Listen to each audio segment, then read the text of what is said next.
ভাবছেন কি এগুলো কোনো ঘাস? মোটেও ভাববেন না। এগুলো কোনো ঘাস নয়, এগুলো ধান গাছের চারা, অর্থাৎ ধান গাছের বীজ।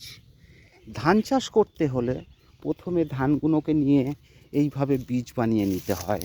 তারপরে এই বীজগুলো ভেঙে জমি সাৎ করে, অর্থাৎ জমিতে ট্যাক দিয়ে চষে জল টল দিয়ে তারপরে 3 থেকে 4টি করে গাছ, অর্থাৎ এই ধান গাছের চারা নিয়ে সারি দিয়ে পুঁতে পুঁতে দিতে হবে।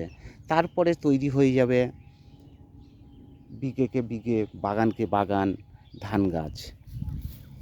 এই ধান চাষ করতে গেলে প্রথমে এইভাবে ধানগুলো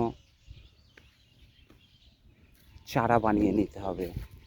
এই চারাগুলো তুলে আবার সেই জমিতে, উপযুক্ত জমিতে বসানোর পরে তৈরি হবে ধান। ধান চাষ কিন্তু খুব সোজা ব্যাপার নয়। দেখে মনে হয় খুব সোজা, খুব ইজি, কিন্তু যতটা ইজি ভাবছেন ততটা নয়। এই ধান চাষ করতে গেলে প্রচুর পরিশ্রমেরও প্রয়োজন আছে।